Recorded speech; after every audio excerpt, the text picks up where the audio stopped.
तो हेलो बच्चों, this is doctor Ravi here. तो हम आज डिस्कस करेंगे थायराइड ग्लैंड के बारे में। तो थायराइड ग्लैंड क्या होता है? ये एंडोडर्मल इन ओरिजिन होता है, ठीक है। और ये बटरफ्लाई शेप में होता है, बटरफ्लाई शेप होता है। और ये दो लोब्स हैं, इसके दोनों लोब्स जो किससे जुड़े हुए हैं? इस्टमस के थ्रू जुड़े होते हैं, ठीक है। ये एक दूसरे को कनेक्ट करता है, दोनों लोब्स को। एक और इंपॉर्टेंट बात क्या है कि ये जो थायराइड ग्लैंड है ये ventral side of the trachea पे प्रेजेंट होता है। उसके बाद जो है कि थायराइड ग्लैंड में अगर हम हिस्टोलॉजिकली बात करें, इसके अंदर होता है स्ट्रोमल टिश्यू और एक होता है थायराइड फॉलिकल्स। नेक्स्ट आगे देखें कि ये थायराइड फॉलिकल्स है यहाँ पे, ठीक है बेटा। ये थायराइड फॉलिकल्स है, ये पूरा जो इसके बीच में स्पेस है ये पूरा स्ट्रोमल टिश्यू है। अब ये थायराइड फॉलिकल्स किससे लाइन है? यहाँ पे सिंपल क्यूबोइडल एपिथेलियम से लाइंड होते हैं, ठीक है। इसके अंदर हमें ये क्या दिख रहा है? अब मैं आपको यहाँ फोकस करके दिखा रहा हूँ। यहाँ पे ये हमें दिख रहा है थायरोग्लोबुलिन, थायरोग्लोबुलिन। और इस पर ये क्या अटैच्ड है? आयोडीन अटैच है। ये यहाँ पे आयोडीन अटैच है। अगर दो आयोडीन इस पर अटैच हो रहा है तो इसे कहते हैं डायोडो टायरोसिन। अगर इस पर एक आयोडीन अटैच होता है तो इसे कहते हैं मोनो आयोडो टायरोसिन, ठीक है। उसके बाद हम यहाँ पे देख सकते हैं कि जो स्ट्रोमल टिश्यू है इसके अंदर है दीज आर पैराफॉलिकुलर सेल्स, जो क्या बनाते हैं? थायरोकैल्सिटोनिन को। इसके अंदर बनता है थायरोक्सिन और इसके ये बनाते हैं थायरोकैल्सिटोनिन को, ठीक है।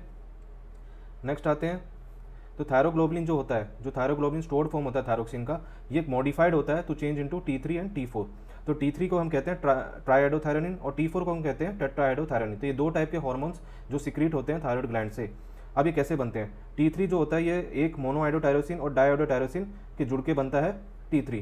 टेट्राहाइड्रोथायरोनिन थायरोनिन कैसे बनता है? दो डाइआइडोथायरोनिन जब जुड़ते हैं ये बनाते हैं T4 को, जिसे हम कहते हैं टेट्राहाइड्रोथायरोनिन। तो ये दोनों को हम मिला के कहते हैं thyroid hormone, this are T3 and T4, ठीक है बेटा। अब नेक्स्ट बात करते हैं functions of the thyroid hormones, क्या क्या ये फंक्शन कर सकता है। तो ये मेन जो ये बेसल मेटाबॉलिक रेट को कंट्रोल करता है, हार्ट रेट को इंक्रीज करता है, ठीक है, बॉडी टेम्परेचर को इंक्रीज करेगा, एरिथ्रोपोइसिस मतलब आरबीसी प्रोडक्शन में हेल्प करेगा।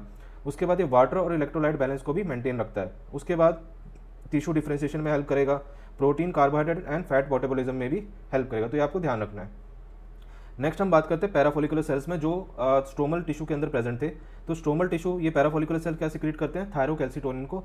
अब थायरोकैल्सिटोनिन का जस्ट ऑपोजिट रोल होता है, दैट इज पैराथॉर्मोन। तो पैराथॉर्मोन के उल्टा इसका रोल होता है, ये हाइपोकैल्सीमिक हार्मोन होता है, वो जो था हाइपर कैल्सीमिक हार्मोन होता है।